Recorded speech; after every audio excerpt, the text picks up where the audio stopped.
In this video, we'll talk about ways to use restraining traps for canines, raccoons, skunk and black bear. We'll take a look at the approaches that can lead to unintended captures and how we can avoid them.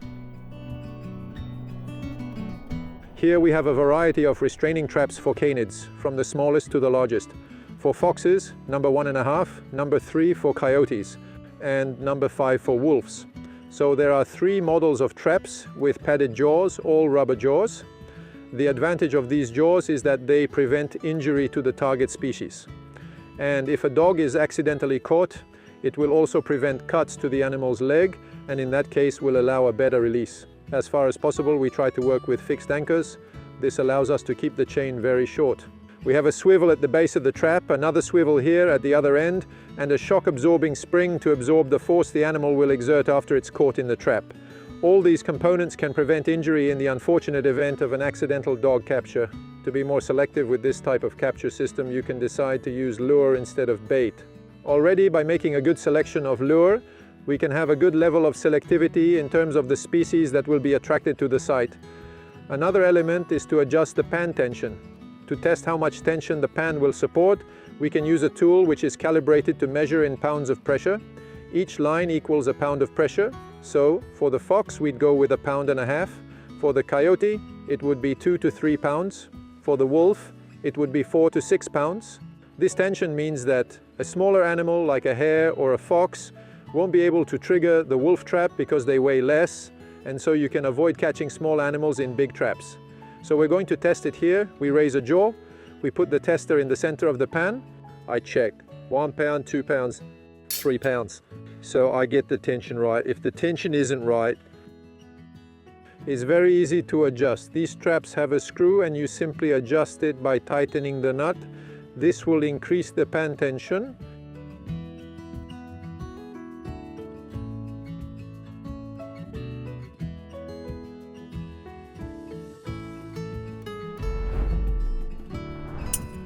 Restraining traps for raccoons. So here we really have a system that's almost specific to raccoons. It's already a very selective device. These are enclosed foothold traps. There are different models.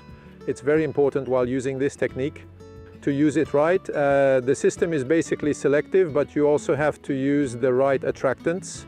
And for that, you have to avoid all fish, sardines, and so on. You really have to go for either marshmallows or fruit jujubes, which are ideal as they will attract mainly, if not exclusively, raccoons. For bait, you put a fruit jujube in the bottom, then you simply arm the trap. You just have to compress it at this point. So you can see that the trap is armed, the jujube is at the bottom. There's a system like this here that can also be used. It comes standard with this system. I'm more inclined to use a marshmallow that's inserted here at the beginning. This makes an offering at the entrance that the raccoon will pick up. After that, it's simply a matter of inserting a metal stake into the terminal swivel. So there's a swivel here, the one closest to the trap, which is always the most important. The stake is then hammered securely into the ground.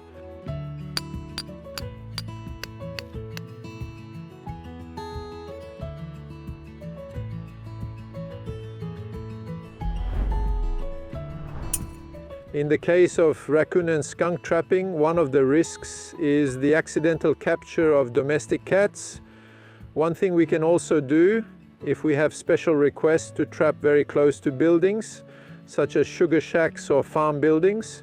So we'll use the standard live capture cage model. Same principle, rather than using fish or meat baits to avoid accidental captures. Even if you can release a cat that's been caught, ideally you don't capture it, so it's a trap that's effective for the target species. I'll still use marshmallows and lures.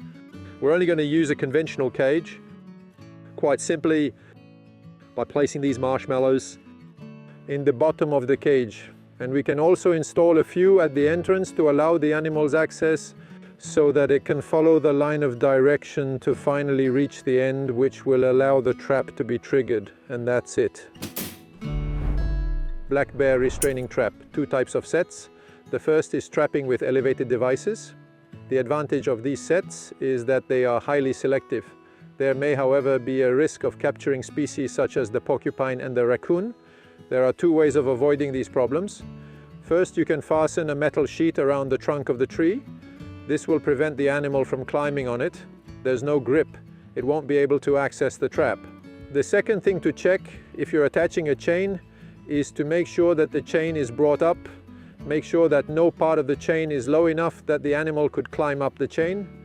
Another thing to check is that the tree is isolated. Make sure there's no large branch that could allow the animal to climb up through the top of the tree and back down again and get to the trap, because then you end up with a non-target catch.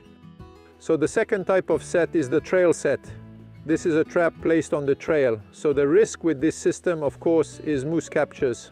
So what you have to do is avoid putting it in places where moose densities are high. Particular attention to the attractants used. Avoid scents like aniseed, which will attract moose close to the site.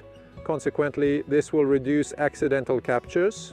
If we ever have trouble capturing bears with elevated sets, we'll try to use these systems on the ground for a few days. Not necessarily for the whole trapping season, because that would increase risks. The trail set is more risky than the elevated set, so a shorter duration is recommended to avoid capturing non-target species.